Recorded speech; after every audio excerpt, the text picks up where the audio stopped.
Hello everyone, I hope you're all having a wonderful Monday evening. I'm Ben, and welcome to the Intraday Investors YouTube channel. Today I'm going to be going over a great setup that I've been taking since August of 2018 when I started trading, the open level setup, and I'm also going to be going over my trade recaps from February 27th, 2019, which is today. So let's get right into it. So what is the open level setup? The open level setup is a low risk, high reward setup that gives us an opportunity to catch a potentially big move in either direction when the market opens. And if the trade does not pan out for any reason, we can cut our losses quickly and have our stop losses in a spot where we can take a small loss. Now, the open level is defined at the price where the stock opens the session at. And I'll get into that after when we start to get into some examples with charts. Now, the open level setup play has a lot of different variables, things of what to look for, how to trade it, and are given our reasons to exit as well. So for this specific setup, we don't necessarily need a fundamental catalyst, but when trading, a fundamental catalyst is always a great opportunity to get in the stock, as well as having technical support or a technical resistance line. So we want the SPX or the SPY to move in either direction when the market opens so that we can get a good open price in our line in the sand. We also want the stock to be holding above or below VWAP depending on the direction of the open level setup. And we also want it above or below an important technical level. Now, this is important because we want the stock in a position where we can get a big move out of it. Even if it's a small 50 cent to a dollar move, we can still make some decent profit from that. So what we want to look for is what's the opening price. Is the stock opening higher or lower? Now, that's important just because of the direction that we could potentially take the trade, either short or long, doesn't matter. So we also want to know where the pre-market lows and highs are just to set up some good support and resistance levels. We want to know what the average true range is of the stock. That's also really important because if we're trading a stock with a really small average true range, it's not going to make a lot of moves intraday. And that's also important with volume because if we have a stock with really small volume, it might not move at all. And we're trying to catch a big move with this setup. So we want stocks that are trading a good amount of volume when the market opens. And we also want to know what the trend of the overall market is and the sectors following it. So, for example, if you're trading a tech sector, you might want to watch the overall sector tickers like XLK, which is the technology sector. And we also want to pay attention to the overall market. So SPY, SPX, we want to know what direction it's moving so we know we're taking a trade that's moving with the direction of the market. Now, we want to at least wait for the close of the first bar if we're playing on the 5-minute chart, or at least 2 bars if we're playing on the 2-minute chart. Now, we don't want to get into this trade right away because the stock could obviously move in either direction. We can get chopped out really easily, so we want to make sure we're keeping our patience and that we're getting a good entry. Now, we're going to buy or sell when the bar closes above or below our desired entry point, which is that opening price. Now, if it does not close and it starts to turn around, we can find a significant level to play the bounce off or retest off that because we can still get a big move from that. And it's important to wait for the close of the bar because the candle could wick past our entry and stop us out. Now, the close of the bar is really, really important just because you can get shaken out. And trust me, I've been shaken out of hundreds of trades. So it's really important to wait for that close of the bar. If the bar closes too far south or north, then you could probably just stay out of the trade. But it's really important to wait for that close because that could be our entry. So the reasons to exit the trade, it's reach our predetermined take profit area. It's at an important technical level, like a whole number, or the trend's been violated. Now, I'll go over that in a bit after we get out of the charts for reasons to sell. So this is a NVDA open level recap that I just took actually on Friday. Now, the opening price is right there where I've got that blue line drawn. And this was a perfect entry, like I've got written here. 162.55 was the opening price, and it started to drive right away. Now, I went in with 4 contracts. It was around a $450 position, and I scaled out 2 after the failure at 164, which is the whole number, and gave me a reason to sell. Now, after the stock traded above 165, it could not break above 165. Now, we're getting to that technical level, that whole number, which is an important resistance point.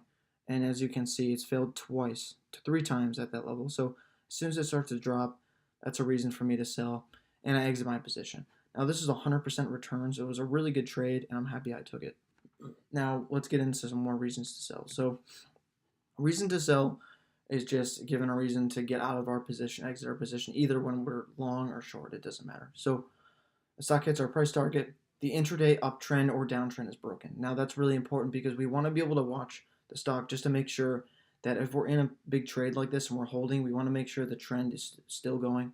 And we want to do that by watching the SPY and the overall market. Now, we also want to exit the trade if there's breaking news in the market of the stock, which is really important. The other day, we were trading and the Fed had an announcement, so we decided we'd exit our positions so that we can get flat and make sure we're not getting taken out by any crazy candle that gets put in on the stock when the breaking news comes out. And also when it's at an important technical level. So for this example, it was at an important technical level here and at 164, both whole numbers, so that's why I exited the trade, gave me a reason to sell. Moving on to another open level recap. This was a CGC, Canopy Growth. It's been a great stock to be in 2019. Been making some really nice moves. And this was a really nice open level setup that I took over 37.50. Now, 37.50 was the opening price of this, and I took it a little early in anticipation of it because I had kind of a double confirmation when it started to close and trade above VWAP. So I knew that this thing could really potentially go, and the moving average was also going up as well. So we have a good entry here, 37.50. And unfortunately, I exited the trade a bit early at 38.50 after just one red bar.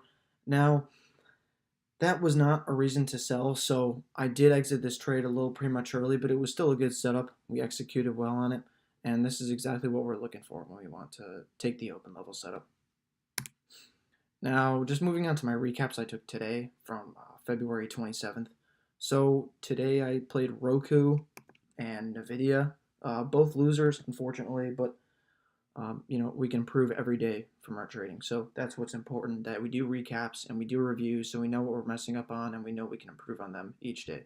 So this Roku breakout trade, both of these trades today were timed with the overall market. So on this NVIDIA trade, it was a short. I timed it with the short on the SPY when it started to tip off at 279.20. And my Roku trade, pretty big buyers coming in on the market right at the open. We saw a lot of green candles today right at the open. So I got in here at 65.60. And I actually bought four calls, but my position was doubled. So it was around an $800 position, a lot larger than something I normally take. I normally take positions between $400 and $500, just depending on the trade and depending on what kind of calls I'm buying, if they're out of the money or they're in the money. But I like the setup because it was trending. We had a break over this 200 moving average and VWAP, and the EMA crossed this 200 moving average as well. So this is a pretty good confirmation to get long. The SPY was also trending when the market opened. So this was a solid entry. And unfortunately, the stock couldn't trade above 66. So at that point, it should have gave me a reason to sell, but I held it a bit too long, and I ended up exiting this trade right around my entry point. Now the premium has changed a little bit. The premiums don't necessarily move with the price of the stock, so I ended up taking a $24 loss on this. And like I said, the risk management was good on this trade, and I had a good entry, and it was timed well with the market. So I like this setup, and I think it's something I take all the time. But unfortunately, we didn't get that close over $66, and I ended up taking a small loss on this. So moving on to my NVIDIA recap. This NVIDIA trade, it was actually a double bottom. I took the double bottom support break at 155.50. My entry there was, I believe it was 9:36 a.m. So we did get a little bit of a drop after. Unfortunately, I did get stopped out on this green candle, wicked about 60 cents. But what's important is that we knew where the stock was potentially going, and it was a good setup. A double bottom support break, that's a go-to setup that I normally always take, and I did today. So I did also time this trade with the overall market. The market started to lay over maybe like 20 minutes after the open, so we really started to see some strong red bars come in, and and this was a great time to get in. Now, it did start to trend higher towards 278.80 after getting below 278.60, and I stopped out on a red candle, or green candle, sorry, that wicked about 60 cents. Now, I can't really stay in a trade that wicks up 60 cents like that because it's going to kill my P&L. And I didn't have a stop in this trade, so potentially could have traded over 156 and I could have got fucked over. So I ended up exiting this position, but it did end up trending down pretty low. It ended up actually going down to like 153.50. So I didn't have the capital, unfortunately, to keep trading it, but I would have. So this is a really good setup, and this is a setup I'll take all day. Unfortunately, I did get stopped out. So, well, this is going to be the end of the video. Hope you guys enjoyed this. I'm going to be trying to put out videos like once a week, maybe a little bit like once a week, twice a week. I haven't really decided yet, but I hope you guys enjoy this video. Thanks.